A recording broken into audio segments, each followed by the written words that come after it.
Este vídeo é em defesa dos tradicionalistas contra o Conde Lupé. Aqui, irmão Diogo Rafael Moreira, do site controversiacatólica.com. O Conde Lupé, recentemente, fez um vídeo chamado Resposta a um fariseu e alguns problemas da igreja. Nesse vídeo ele ataca o Controvérsia, mas não somente isso, ele também ataca os tradicionalistas em geral, que às vezes ele chama de tridentinos, em meio a um palavrão e outro. Muito bem, ele fez, pelo que pude perceber na minha análise do vídeo dele, 4 acusações contra os tradicionalistas. E me parece pertinente refutá-las nesse vídeo, primeiro porque me parece que foi a maior injustiça cometida, e até mesmo no segundo vídeo que ele publicou hoje, no decorrer do dia, me pareceu que ele até arrependeu-se e de certa maneira voltou atrás do que disse, se corrigiu. Muito bem, mas ainda assim, essas acusações que ele fez são corriqueiras, são acusações vulgares, que se costuma fazer. Na verdade, é a acusação que os carismáticos, que os adeptos da teologia da libertação, enfim, os modernistas em geral, os neoconservadores, deixe-me dizer bem, os neoconservadores costumam usar contra os tradicionalistas. Aqui eu uso a palavra tradicionalista por conveniência, porque ela é mais utilizada. Na realidade, isso significa simplesmente os católicos. Católicos que realmente são fiéis à doutrina, ao culto e às práticas, à disciplina, como se diz de uma forma geral, da Igreja, antes da apostasia do Concílio Vaticano II. É isso que eu quero significar por essa palavra. Muito bem, então feita essa elucidação, essa introdução, vamos falar das acusações. A primeira delas consiste em dizer que os tradicionalistas não contribuem para o crescimento da igreja.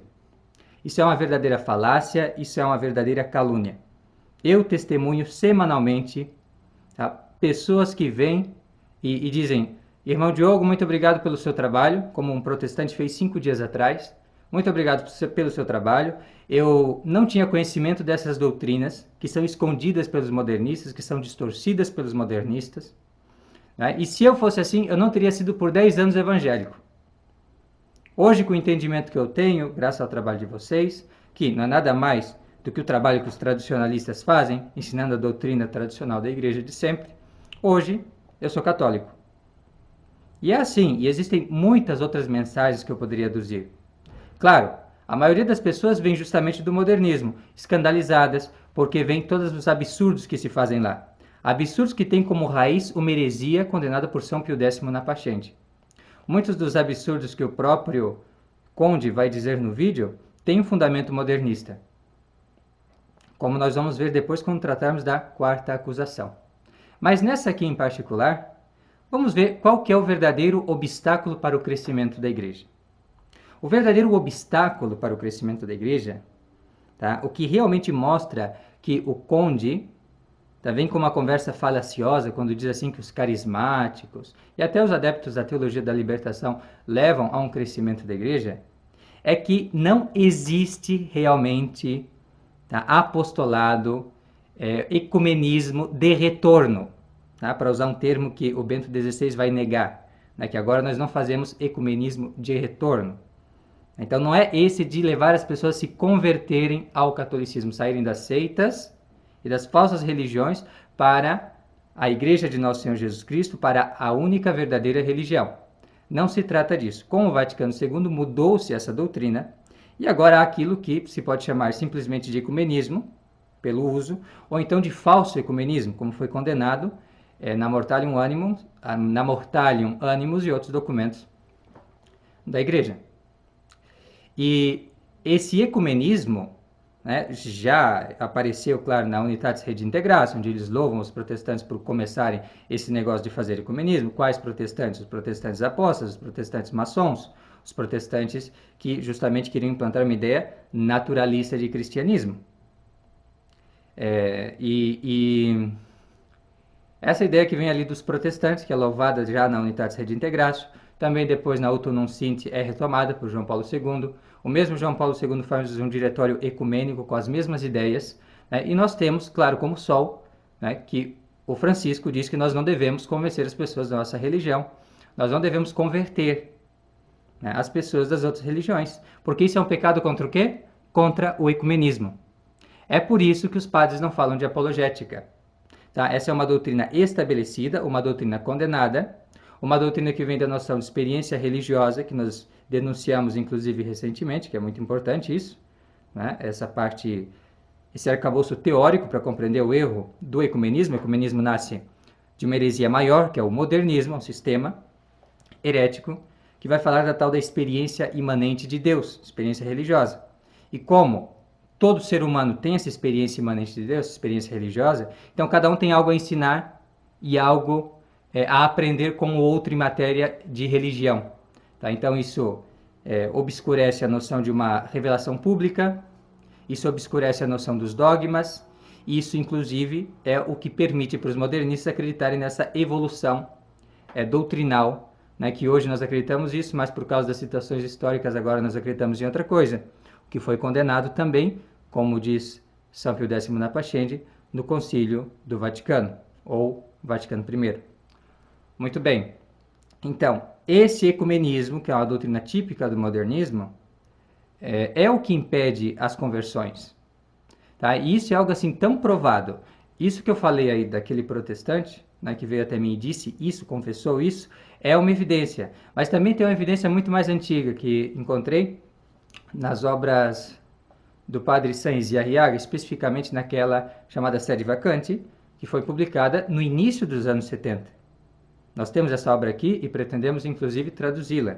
E nessa obra ele fala de um protestante que, quando viu João 23 começar com esse negócio, quando viu João 23 começar com esse negócio de ecumenismo, porque foi João 23 que começou com isso, ele é o heresiarca, ele é o papa bom da maçonaria e do judaísmo apóstata.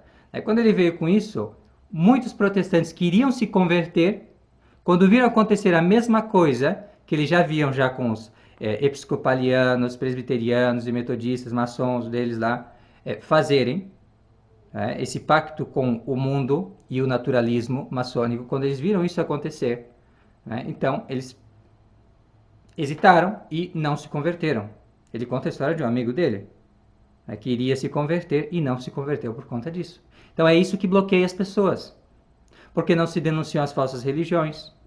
Porque agora a gente tem que admirar o que é de bom nessas religiões, que na verdade é o que é nosso, na melhor das hipóteses. É uma usurpação, ou é um engano do demônio, ou uma invenção humana, que seja, quão engenhosa que seja, mas não é algo que vem de Deus, da revelação pública de Deus. E esse é o problema, se você não fala isso, não tem conversão. Agora, os tradicionalistas falam isso, e por isso tem conversão, e nós convertemos protestantes, nós convertemos agnósticos, nós convertemos pessoas que não acreditam em nada, porque nós falamos de nosso Senhor Jesus Cristo, da necessidade de pertencer à Igreja de Cristo para se salvar, da importância de se arrepender dos pecados, de que é evidente que Deus tem muita misericórdia, mas também há a justiça divina, que vai punir cada pecado, cada ofensa que nós cometemos contra Ele. Embora a gente saiba que prevaleça a misericórdia, mas essa mensagem é importante, porque senão as pessoas não se convertem, e porque senão elas se tornam presunçosas e mantêm hábitos do velho homem, que depois vão levar, à sua perdição. É por isso que, entre os tradicionalistas, evidentemente, como entre os católicos no passado, como sempre, há uma certa exigência. A igreja deve exortar, embora, claro, existam bons e maus na igreja, a gente saiba disso, e mesmo entre nós, não é? Como há, houve e sempre haverá, enquanto durar esse mundo, muito bem, embora isso aconteça, sempre se deve exortar a santidade e sempre se deve procurar, então, que as pessoas realmente se convertam, aquelas que não acreditam, e aquelas que já acreditam se santifiquem. É assim. E por isso que provavelmente o Sr. Conde teve uma má experiência nos lugares ali onde ele foi, de missa tridentina, algo assim. Eu não sei da vida dele, eu não vou ficar fazendo suposições que podem ser injustas. Mas talvez é isso, porque é evidente que não dá para ficar do jeito que você chegou. Em geral, a gente tem que ter uma certa mudança, porque as coisas que a gente aprende no modernismo, elas são, muitas delas, equivocadas. E não tem nada a ver com o catolicismo, tem mais a ver com o protestantismo, com a maçonaria e com o judaísmo do que com o catolicismo. Então você precisa mudar de hábitos em muitas coisas. Por exemplo, a questão dos palavrões. Não é admissível que um cristão fique falando palavrões à torto e direito. Isso é condenado nas Sagradas Escrituras por São Paulo Apóstolo. Se nós realmente acreditamos na palavra de Deus, nós realmente tememos a Deus, a gente não vai fazer nada que o desagrade. Então é muito importante essa retidão. Cuidar com o modo como nós usamos as palavras. E ademais, isso sendo a expressão de um coração irado, de um coração inquieto, irascível, enfim, o que seja, né, sendo uma palavra de ira, isso será julgado, isso não é algo que vai simplesmente passar assim. Então é grave que uma pessoa fique repetindo atos assim, todo momento. E publicamente, onde cada pessoa vai assistindo aquilo ali. Então é uma pessoa que você pensa que é católico, que fica falando aquilo ali, fica ele pecando, porque assim é um ato de ira, né, e também levando as pessoas a se escandalizarem. E cada pessoa que assiste esse vídeo dele, que são milhares de visualizações, vão passando isso adiante, às vezes vão imitando os seus erros. E isso se torna uma bola de neve. Se a pessoa não rompe com isso e não se retrata disso, que esperança ele tem de se salvar? Entende? Esse que é o problema. Então, por isso que os sacerdotes exortam as pessoas, por isso que nós somos levados à submissão, à nossa inteligência, à nossa vontade, tudo que ensina o nosso Senhor. Muito bem, então, isso funciona. As pessoas melhoram de vida, nós vemos bons frutos, dá resultado. A igreja sempre fez isso, sempre deu certo.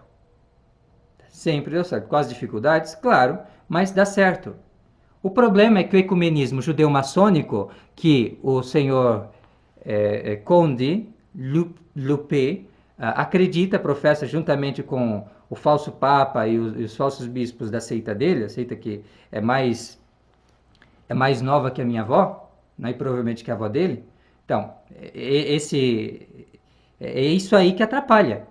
Tá entendendo? Então, assim, o problema não é nosso, dos tradicionais. O problema, em primeiro lugar, é de vocês, modernistas. Vocês que fizeram toda a desgraça. Entendeu? Então, esse é o primeiro ponto. Eu quero que isso fique bem claro. E eu quero tanto que isso fique bem claro, que ciente de que esse vídeo ficou já com uma certa extensão, que tem muita informação aqui, eu vou parar aqui nessa primeira acusação.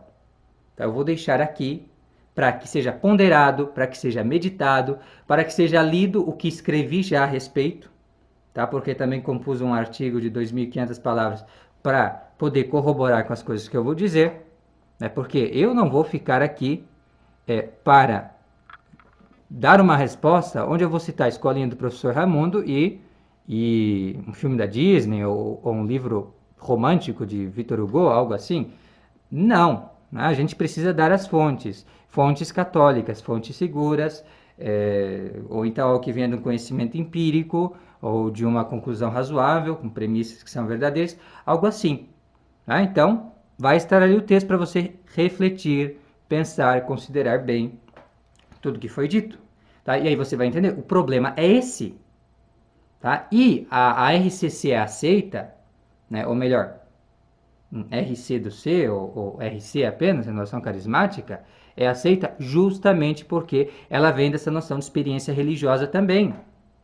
Entende? Porque o modernismo, como a gente vê nos manuais de teologia pré-Vaticano II, ele veio do protestantismo, do Lutero, como disse até mesmo o padre Catão, né, naquele vídeo, padre Catão, que é o Ratzingeriano, quando ele está explicando essa questão do conceito de experiência religiosa, do ato de crer. Então, isso veio com Lutero, depois vai ser aprofundado ali com o pietismo, né? Depois alguns filósofos e teólogos protestantes do século XIX vão aumentar isso aí, alargar isso para toda a experiência humana em geral, né? Influenciados por Kant, e isso vai desembocar no modernismo.